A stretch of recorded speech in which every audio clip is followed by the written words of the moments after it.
tumatingin. Di ko na kailangan na magpaganda. Na di ko palang panalo na. Di ko I wonder if they're dancing.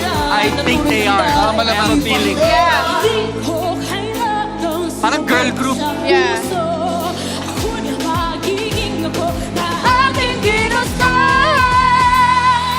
Ang makapagera, ganda ko inalapa. Di mapapatid ay sasabihin ng iba. Ang makapagera, umaapaw ang karisma. Ang tunay kong ganda sa lahat ng iba. Sa tuwing ako'y napaparaan, narinig ang bulungan na ako'y di kagandahan, ngunit ako'y lang pakialam. Walang kailangan na magpaganda, di ko palang panalo na. Di ko rin ang payo ng iba para ibandera aking ganda. Di ko kailangang sumabay pa sa uso. Ako'y magiging ako na aking ginasta. Ang makapagera, ganda ko'y sasabihin ng iba. Ang makapagera, umaapaw ang karisma. Ang tunay kong ganda sa lahat ng iba. Ang makapagera,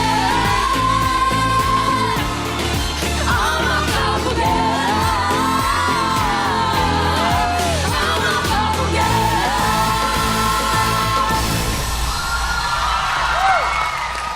Oh my God. I feel so good. I did not turn. Ay, dapat lumingon ka, Julia.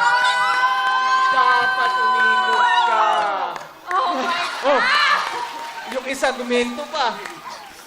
Grabe, di ko na-expect. Akala ko mga adult yung kumakanta. Mga bata pala. Oo nga, napatayo kami na sa... Hi, ladies. You're so cute. Ano pangalan ng group ninyo, by the way? G-Code po. Bakit? Bakit yun ang napili ninyong name? It stands for Girls Code po. Ako gusto ko lang sabihin po grabe ang babata nyo pa, pero yung talent na meron kayo, parang kaya nang itapat sa kahit na sinong grupo na nandito sa Pilipinas. Alam nyo, girls, alam mo, to be fair, kung sino man sa kanila ang pipiliin ninyo, for sure na matutulungan nila kayo. Because, you know, like, you have a lot of potential and sobrang adorable ninyo, full package. Kaya ako impressed kasi nung tinitira niya yung high notes, sobrang pasok. Sabay yung mga, kung kailan nagpunta sa mga stanzas, ganun-ganun yung melody, every melody, natatamaan nyo ng tama. Sabi ko, sarap katrabaho nito. Question, were you all dancing habang kumakanta? Yes po. Sabi We sing na and nga. dance Mahirap po. yun, ah. Mahirap talaga. Mahirap yun, sing and dance. Happy ako dahil opposite actually ang genre namin ni Boss Chito, sa totoo lang eh. Kung sa totoo sin, mas closer yung ako sa with girl dancing. group or sa group. Understandable, totoo. Hindi, totoo naman eh. Kasi ako, 30 plus years na akong sumasayaw at kumakanta.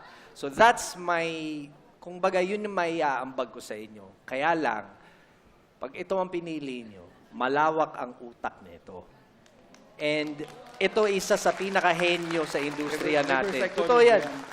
At nire-reverse psychology ko rin to para piliin nyo ako. Pero kayo magde-decide, I'm happy regardless. Ako naman, sa akin naman, first of all, obviously, hawak niya yung vocals eh. Magaling na talaga dyan. And I'm not the best singer sa group na to, obviously. Pero, what I lack sa singing, nadala ko sa performance. That's why I deserve the seat here. Pero pagdating sa performance and claiming the stage, pwede ko kayo matulungan doon. Ngayon, nasa inyo na ang desisyon.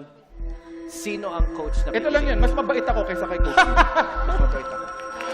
Ang pipiliin po namin, Coach, ay si Coach. Will it be Team Believe o parokya ni Chito para sa G-Code? Mainit ang tagisan ng dalawang coaches kaya tutukan ang desisyon ng Teen P-Pop Group, The Voice Generations.